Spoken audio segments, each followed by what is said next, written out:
Yo, hvað er að frétta? My name is Arnaldur, and the other day I posted this shot on my Instagram and a bunch of you asked like how I edited it. So in this video, I'm basically gonna break down my entire thought process and work process on how I take a photo from this to this, basically, you know, moody landscape shots without using any presets. Alright, so once again, welcome to Lightroom. Now this is the photo that we are going to work with today, and we're going to make it a little bit more moody. And the first thing that I start to do is to straighten it out. Now, I always do this with landscape photos, and usually I just go down here to transform, and you can click level, and it's going to leveling out, making it, you know, more straight. And this is already making the photo much better. Now, next thing to me is to find a crop, and you can click here to the crop tool, or you can press R. And now it's just to find a nice crop. Now this is gonna go up on Instagram, so it's gonna be 4:5 because we wanna take, you know, up a maximum amount of space. I even created a whole video on why I think, you know, size matters on Instagram, you know. So I'll link it up here. No, don't be so dirty-minded. Anyways, I'm gonna find the crop, and if you press O, you can get all these different types of like helping lines. And I want to like center my subject fairly in the middle, but I also want to have these, you know, steps as a leading line. So we can do it like this here. I don't mind if she's exactly in the middle. I want this entire part to be somewhat in the middle. I think so. I want this step to be like the first thing that we see, but I also want to have lots of the clouds and stuff like that. So I think here somewhere.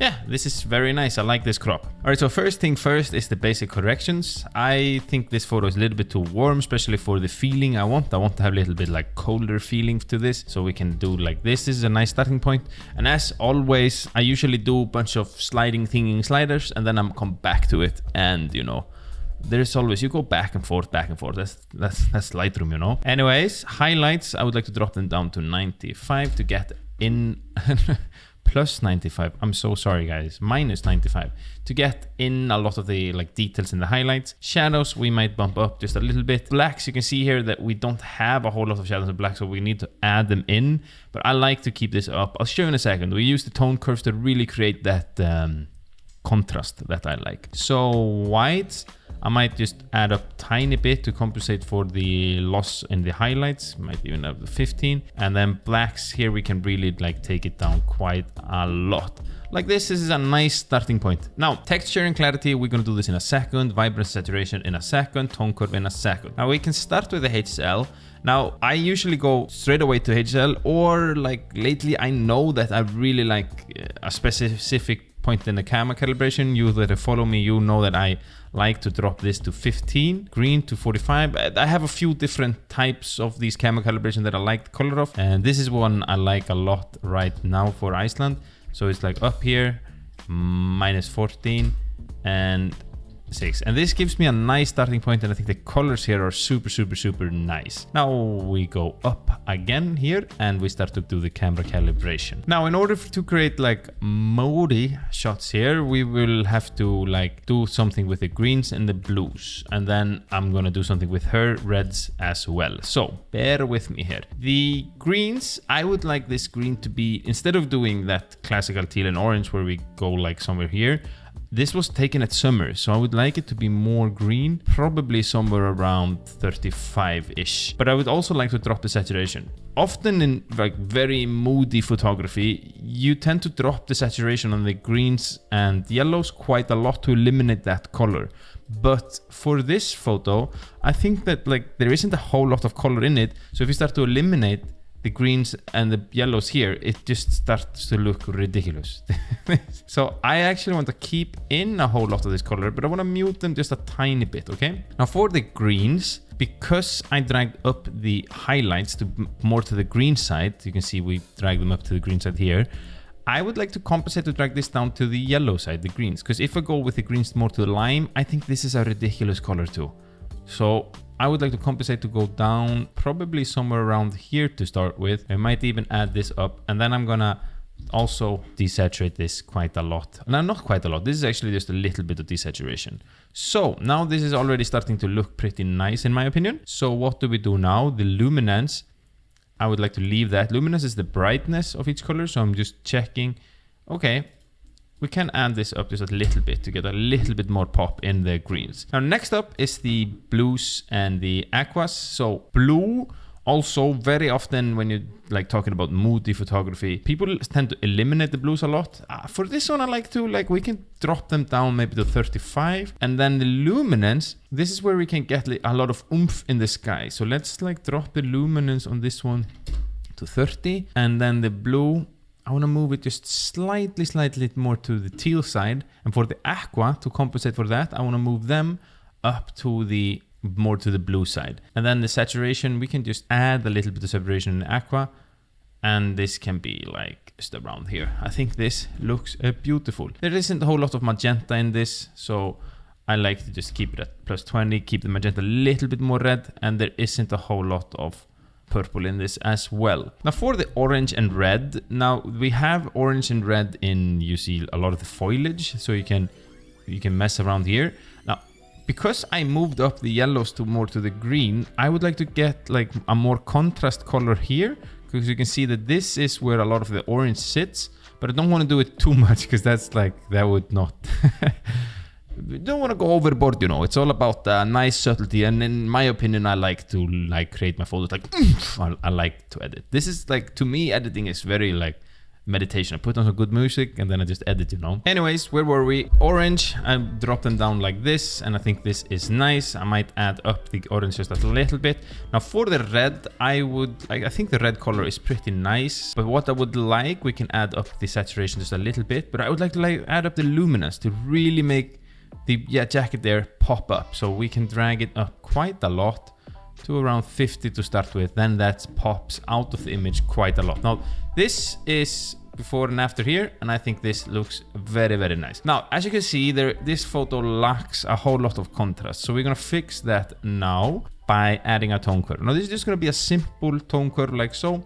Now if I would have created this tutorial back in 2016, 2017, I would most definitely be like, okay, and then we're gonna add up the shadows. This creates like this faded effect, which honestly is pretty nice, but it's been very overused and I'm honestly pretty bored of it. So I don't really do that right now. So what I'm gonna do, we are gonna drag down the blacks quite a lot. And now you can see how the image really starts to come alive because it lacked a whole lot of these shadows. And for the mid-tones, I would just check. Okay, I like it when the mid-tones, you see how muted it gets when it's like this?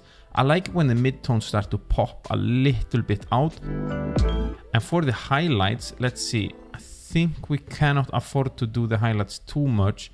Just a little bit to get a little color contrast in them. Let me see, before and after. Now this is a huge difference. We can do this like this as it is right now. And before and after now, you already start to see that this looks super, super, super nice. Now, when I'm done with the tone curve, I'd like for this photo to add a lot of clarity. Now, not too much, because honestly, too much clarity is just, like, we all have to go through that phase. That's just how it is. So if you're on that phase, feel free, go like clarity 100 and be like, nice. But you know that you're gonna go out of that phase, so you probably don't want to take too much clarity. Anyways, I think like how much clarity you put really depends on the photo. Lately, I've always liked to like drag down the clarity to create a little bit more misty effect. But for this photo, because I think it lacks a lot of that punch, I would like to add it up to around 20, like so. And I think this gives it a very much like nice punch. The regular contrast, I often like add this up afterwards or whatever, like under the procedure, if you may smack that like for me, it would be very, very, very nice. Thank you. So we take this up to around 25, I think look good. Now this is all like point of preference, how much contrast you like. Maybe you want like have less contrast. I personally very much at the moment like contrasty shots, so especially for the landscape shot. Now, what I want to make this more blue, like more cold. This was taken in my home country, Iceland, and it is very cold. Like, this is the middle of the summer, and you can see like you wearing a thick jacket, and I mean it was freaking cold there. So we are gonna go to highlights. So this is the split toning, and split toning basically you can add like any type of color you want into either the highlights or shadows. So you can basically click here, then you can add whatever color you like. Now I want to add in like a bluish color. So let me see what type of blue, probably here. And then you can take down the saturation quite a lot because this is not good. I just want to have it a little bit subtle. Maybe around here-ish is nice. And I also want to add similar color or almost the same to the shadows, but just a little bit. Just like so. I think this looks very nice. This makes it more and more blue. Now, because we did that, I think the greens became a little bit too lime. So I'm gonna drop them down just a tiny bit like this. And boom, this looks gorgeous. Now, what I do now we've done HSL sliders, we've done all this stuff. Detail, this is a very nice place that I often do. So detail, I would like to sharpen the image, but I don't want to sharpen it too much everywhere. So take a look. I usually add this up quite high to around 75. This sharpens the entire image. Then the detail, I might add that up also, but I only want to sharpen specific areas. So you go to the masking, and if you hold in Alt or Option on Mac and drag it up, you can create a layer mask. And the sharpening is only gonna be added to the white lines. So if you drag it all the way up, now the only thing that is white is gonna be sharpened. So I like to keep this like pretty damn high and only sharpen certain areas. That's gonna make sure that we only sharpen here and the rest of the image is gonna be pretty soft. And I think this creates a beautiful, this is the bomb, okay? Trust me on that. So this is starting to look pretty damn nice. I mean, already this is postable. Postable, that's like the only thing that I think about. Now, vibrance, I like to add up the vibrance quite a lot, but down with the saturation. I think that creates a pretty nice, I really like that effect. So now this is starting to look like a photo that I'm very proud of. I think for now we can leave everything as is. If you like, you can go to lens correction. I usually click remove chromatic aberration, and then I check if I like to enable like profile corrections. What this does is like correcting the flaw in your lens, but sometimes I like the flaw in my lens. So if you click here, I mean, okay, I would like it to be corrected. That makes it takes a layer away a little bit of the fisheye, but it adds a whole lot of like brightness to it. So down in effects, I would like to add a little bit of vignette, so go -12. And then one thing that I love about the vignette is to feather it out quite a lot. And then the highlights, I would like to get the highlights in. So I'll show you what highlights does if you take it all the way down. Highlights basically lets in the highlights through the vignette. So by doing this, you can like make the highlights shine through the vignette how much you like, okay? So we're not gonna have this, but this is beautiful. This is what we call art in the industry, okay? So we have it like this, 12, and this could be up like this. And grain, I like to have just a little bit of grain.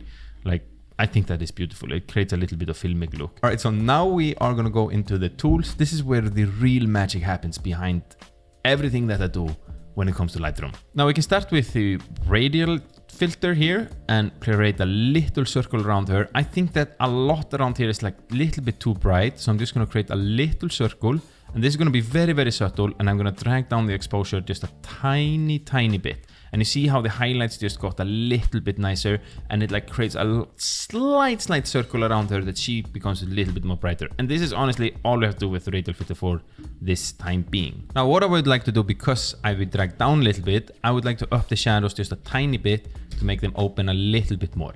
Now next up, this is the radial filter. No, gradient filter. Say it with me with a rolling R. Gradient filter. You English speaking people are like, why don't you just not roll your R's? Rolling the R's just sounds so natural to me. Like not rolling them just sounds very strange. It's like my tongue wants to roll. Anyways, I am gonna drop it down like this, and if you follow me on Instagram, which I think you should, this is like, you see, this is like what I do a lot. So we create one here, and then in dehaze, if you drag that up, you can see how we start to get back a whole lot of detail in the clouds.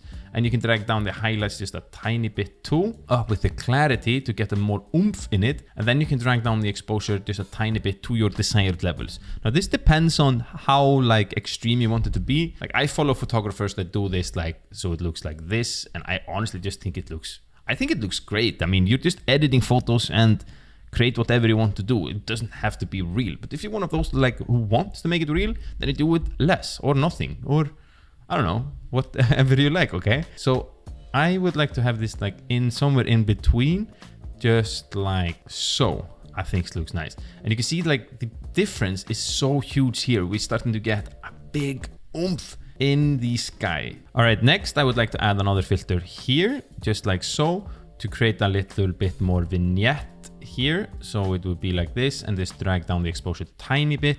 Really like closing a little bit in and focusing more on what I want the audience to see, which is the like her in the center, this big epic mountain, epic like skies and everything. So I do it like so. I would like to add another one just here and like drag it down so it's very, very subtle. Like so. And I think this made a huge difference. You can see before, after, love that. This is a little bit too much, so I'm gonna drag that down just like so. It's gonna be so perfect, perfect, perfect. Now after this, I go to the brush tool and we're gonna brush a little bit what I want. Now I would very much like this. You can see that we can see a little bit of the mountain here. I would like this to show a little bit more. So what I'm gonna do, I'm gonna brush here. If you press O, you can see what you're doing.